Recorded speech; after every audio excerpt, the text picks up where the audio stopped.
Heyo everybody, Haku here with my review for episode 25 of Toaru Majutsu Index 3, or Certain Magical Index 3.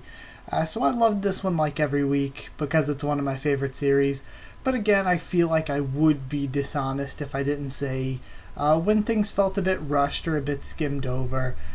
Thinking about it a bit part by part, I think that there are different parts of it that affected me differently. Starting off like the Hamazura and Mugino stuff, I loved all of that. I thought all that was great. Then it comes to the Accelerator stuff, and when it came to the Accelerator stuff, I just wasn't really into it. I think it's an issue still of where we're being given these big, long, sweeping explanations because we're not being given the actual stuff in the context of what's happening in the storyline. Like, we're being told that Accelerator's noticing things, we're being told that this is happening with whatever the heck is wrong with Last Order, because we're not being shown it throughout the story being told. And the first two seasons did a great job of the story telling everything so that nothing really felt super confusing when it came to these scientific, or at least anime scientific, properties or magical properties or anything like that. It seemed like all these concepts were things that we got to see in practice throughout the series, and it made it so that they actually made sense. Whereas in this, like, we're skipping and skimming over so much stuff that they just end up having to give these long, sweeping exposition speeches, and it doesn't really explain things, and things end up being very confusing because we don't get to see it in the practice of the actual series. But that ends off the first half of the episode. In the second half of the episode, I thought it all was great. Again, it feels like it should have been more impactful or heavy than it was, but a lot of us not really getting to spend much time with these characters and concepts and just skipping things and skimming over things has made it feel less important than it probably should feel. So it's one of those things where it was good and I enjoyed it, but even though it was good and I enjoyed it, there were just these issues inherent in it that made it so like, yeah, I'm enjoying this, but it could be way better, and there's just always this nagging thing that's like, yeah, this should be way better if it was paced like a normal season. So I just think that the big failing of Index 3 as a whole, and we still have one more episode next week, but the big failing has just been this horrid pacing of rushing through things and skipping over things, and I know they wanted to get to New Testament as soon as possible, but it really feels like this was a dumb idea. Why would you want to make your anime less good than it could be just to get to a certain point? So, I don't know. I just still am not a fan of the pacing whatsoever, but let's go through the episode part by part and talk about it. So we have Hamazura and Mugino looking for Takitsubo as Mugino's body is starting to fail more and more from chugging those ability crystals. Some pyramid heads show up using what seems to be dark matter, but maybe not. And it's made using Esper powers. They bring up like, so a human wielding a flame is pretty primitive, but they can do it. But what we use is we use that fire to make things that are better, that we can use, that are more advanced. So comparing powers to the flame would be whatever they're doing with these suits, and using this white matter-ish power is something that's made from the use of powers. So they've come to take Mugino back because, of course, she's the weapon that they need. Hamazura bluffs, which I think is really cool, but he could have bluffed way longer. It seemed like he could have had them believing that they were infected by that stuff for longer than he did before just launching into an attack. But yeah, he's saved by Mugino, and we end off there, all happily ever after with the three of them together. Item is back, and then we get into the Accelerator stuff. So Worst gets the song, but she can't sing it because it requires like special calculations and all that. Accelerator brings up that shit's all numbers. Whether it's magic or science, you break it down to its basest form, and it's all just different numbers and vectors that he can control. Then there's a lot of talking. He explains things and they somewhat make sense, but again, we haven't really seen them in practice throughout the season very well, so it just comes off as him rambling for minutes at a time, and the scene was way too long without being broken up by anything. It just seemed like he talked on for forever. So he goes Idolccelerator, sings the song or whatever. And I usually like when we have these weird visuals to go along with the scene happening and all that. But as he was giving his speech to himself as, am I good or evil? At the same time, I was thinking while watching this, I was like, is this good or terrible? Like, because on the one hand, there were things to like about this scene, and the other hand, there were things that I think were just kind of silly and goofy and came off really dumb. So it's like, I couldn't tell if the scene was really good or really bad, and as he came to the conclusion of, I'm just me, I was like, yeah, this scene is just it. It is what it is. I can't tell if it's good, I can't tell if it's bad, but it is what it is.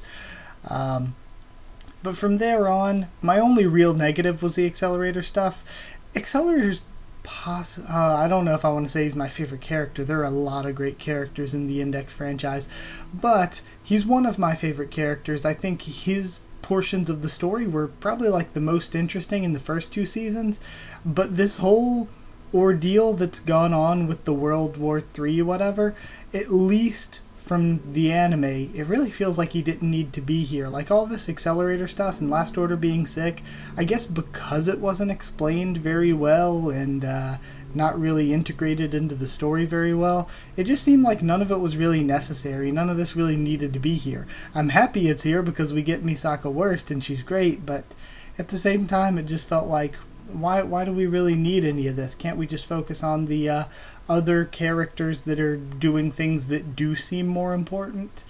But either way, so yeah, from there on we get back to Fiamma and Toma's explaining that if people stop having the war and start working together and stuff, like if you're not creating all this chaos and creating this great challenge, then the enemy against you is not as much as you think it is, and your power is not going to be as much of what you think it is.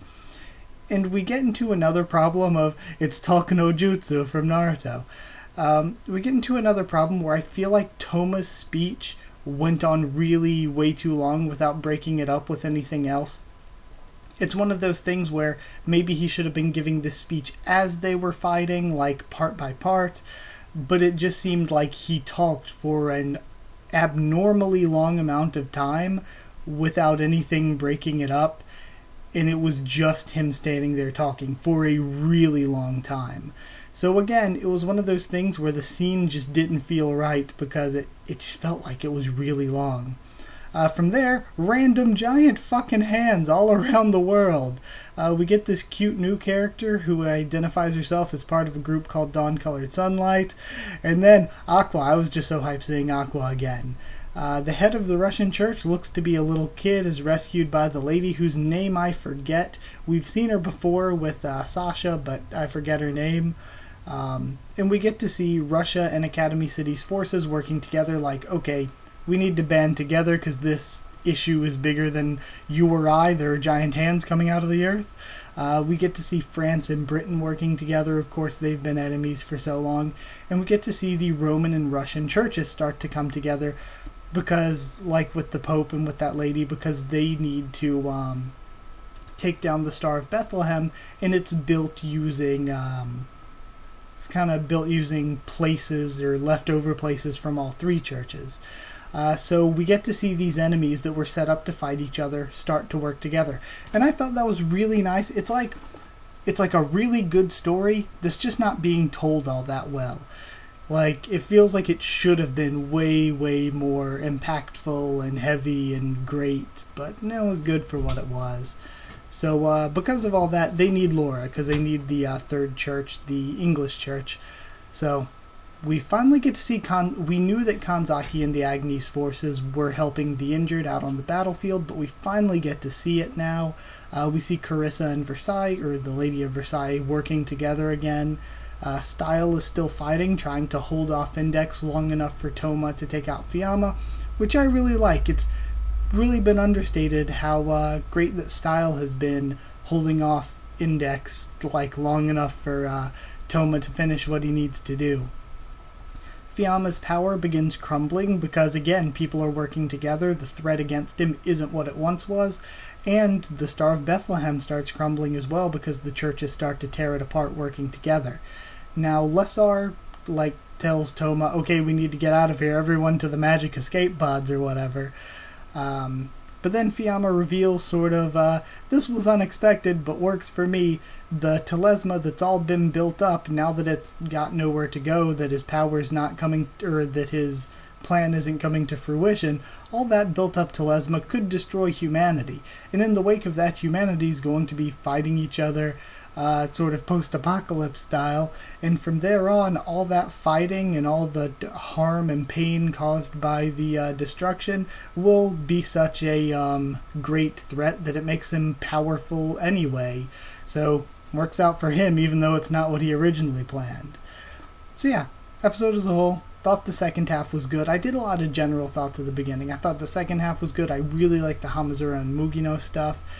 Things still just feel super weirdly paced. Some things feel too slow, and yet most of it feels rushed or skimmed over. So many things just seem to randomly happen because we don't build up to them very well.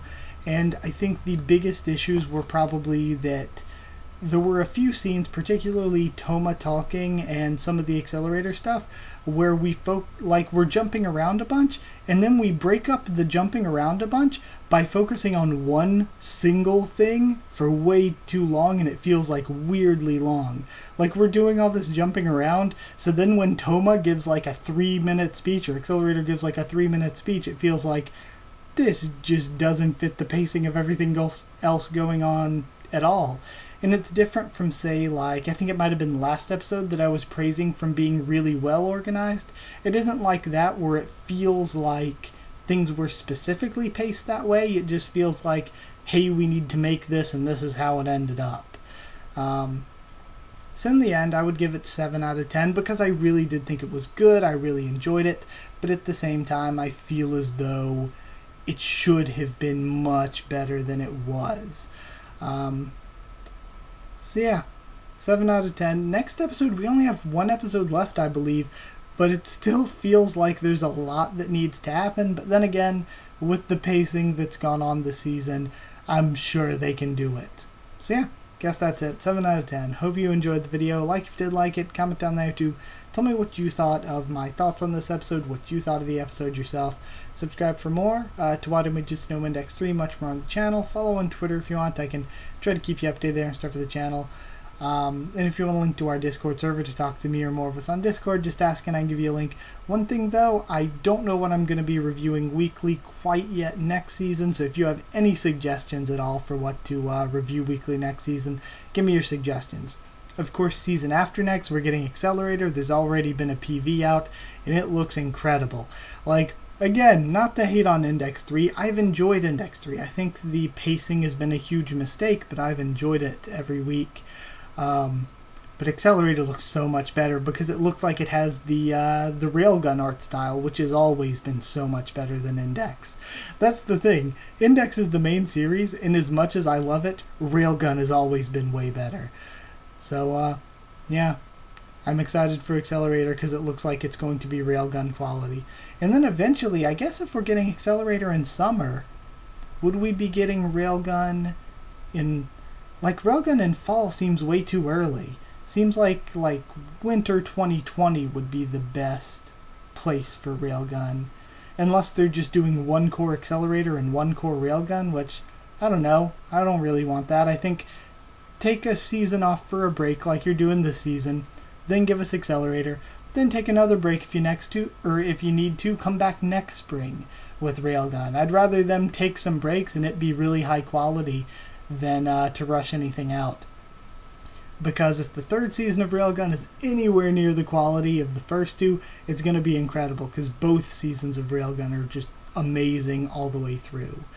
So, yeah, guess that's it. I already said the like, comment, subscribe stuff. If you want me to review anything weekly next season, again, just tell me. That's it. Thank you once again for watching, and I'll see you all next time.